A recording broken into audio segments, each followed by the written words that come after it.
I am joined, as ever, by my good friend Adam. Hello, Adam. How you doing, Andy? I'm not doing too bad. I have a glass of water, we have a fresh piece of paper, and we have plugged in providing movie, book, YouTube channel, people reviews of all sorts. So where would you like us to start today? Well, let's start with a movie. We have Smurfs this week, which you might be tempted to think, how much can there be to say about Smurfs at this late date? Yeah. And you might be shockingly surprised how much there is to talk about that would not necessarily be on your radar, because that's certainly the way we encountered this. So this is a reboot of the Smurfs movie. Rihanna is taking over as Smurfette. Not that anybody really cares. I'm sure Katy Perry is still in mourning for having lost this voice role. James Corden is a character called No Name. John Goodman plays Papa Smurf. Nick Offerman. You just go down the list, right? Everybody wants in on these things. It's easy money for everybody. But now I'm impugning people's motivations, which is not really the purpose of this conversation. So this time around, we meet this new Smurf named No Name. And you might think, well, that's a strange name for a Smurf. But, Smurfs usually have some characteristic as an adjective that describes them. So brainy Smurf, hefty Smurf, Papa Smurf. Clearly, the fat shaming people haven't gotten to hefty Smurf just yet. But No Name has taken about 10,000 shots at figuring out what his name is supposed to be, and he can't figure out what his gift is, as Papa Smurf and Smurfette try to help him. But wouldn't you know it, Gargamel shows up.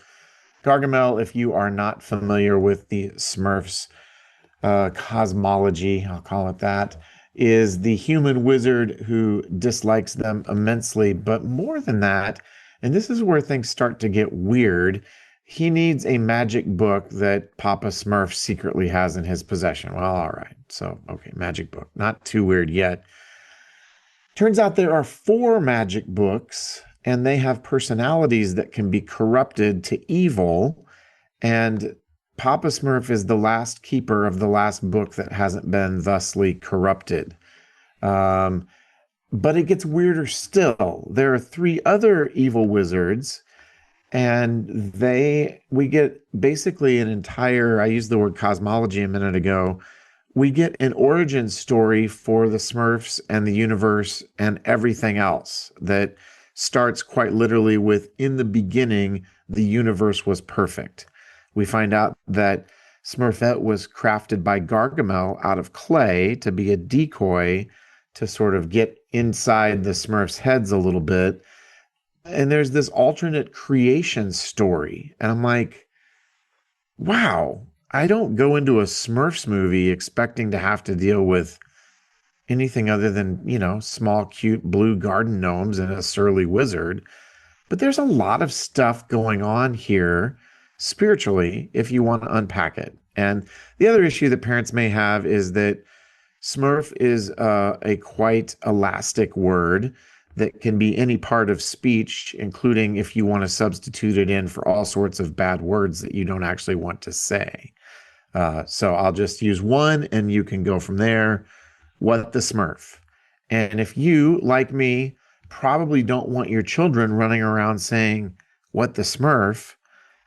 This is not the movie for you, because there's plenty more where that comes from. And so even though there's technically not any profanity, they're playing with it all over the place. And some of those phrases are used in such a way that you know exactly what the bad word was that they didn't say. And they kind of, apparently think parents are going to love this.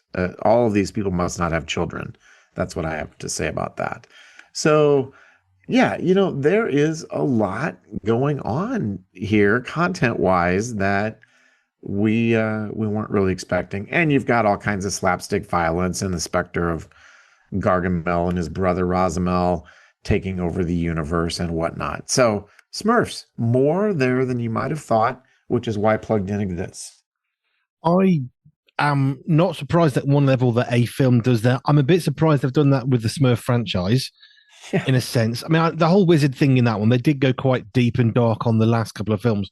Yeah. But Yeah, that's quite a lot that you might want to have to consider if you've got especially younger children who would be Yeah, using that without any consideration of the potential what they're actually doing. exactly. And I think it's just a great reminder that um, we can be surprised by any story, that everything that is created by somebody, there's a worldview, there is intent, there is their point of view on what they think is funny and engaging. And we just need to keep that in mind. And that is why Plugged In exists. And at least as of this hot second, they don't have AI robots who can do our job like this just yet. So we would like to think that we're further down on the AI replacement list, but I guess time will tell. We will see, but hopefully not. Where else can we go then? There are a couple new shows out that are pretty interesting. And actually, neither one of them are brand new, but they're both returning from previous seasons.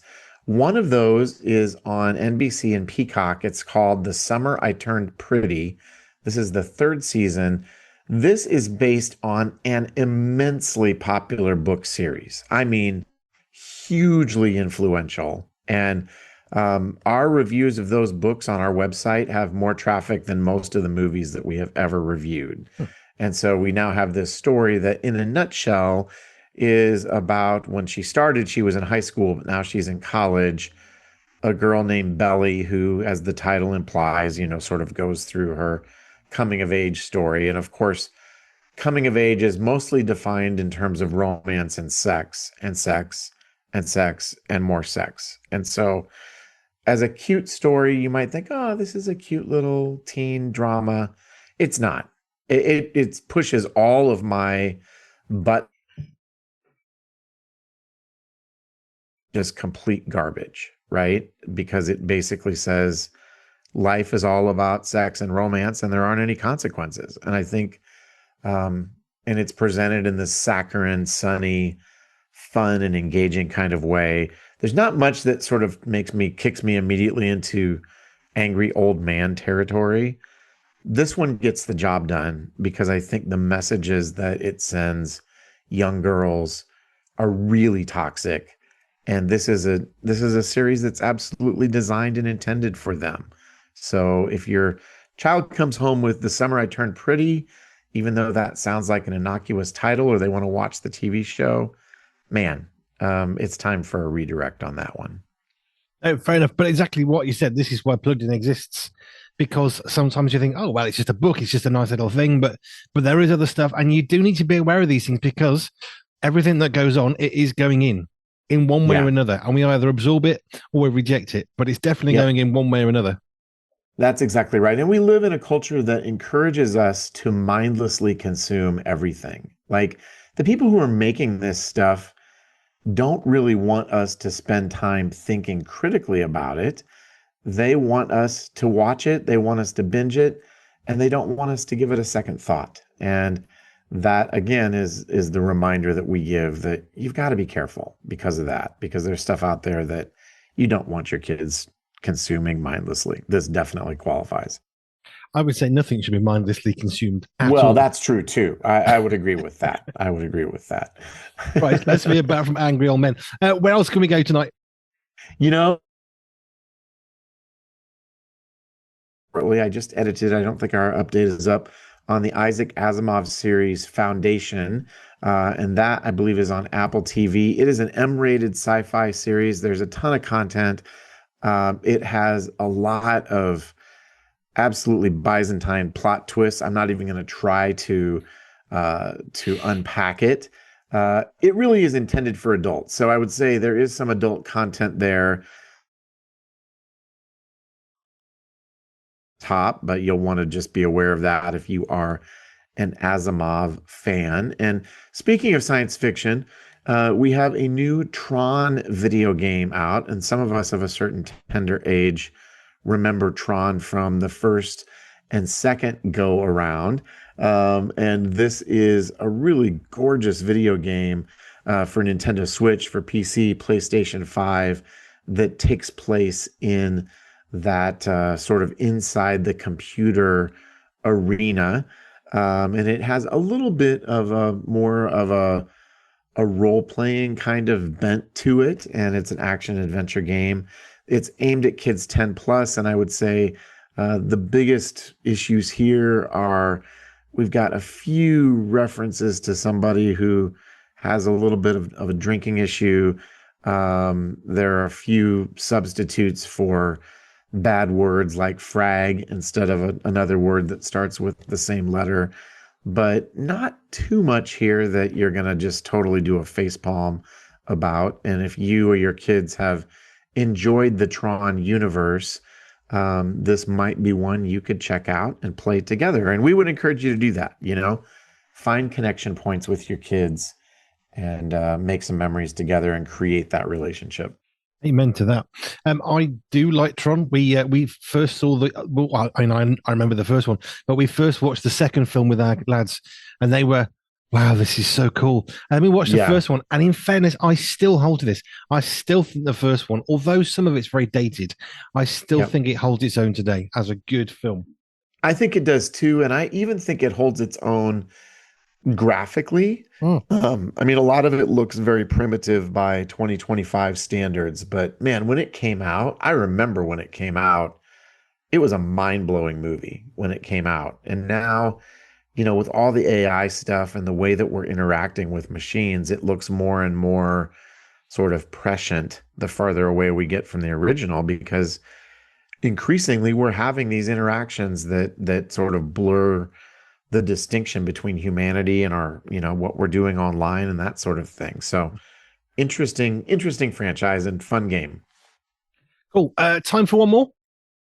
We can probably sneak one more in. I think we can get one in. Let's talk about Old School. And this is a book. Its age range is 8 to 12 years old. It is about a boy named Dexter.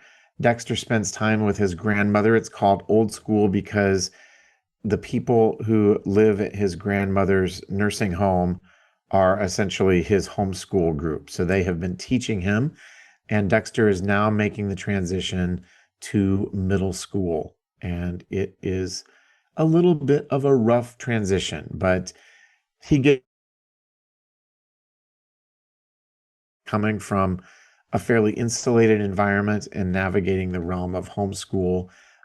It's got some fun moments.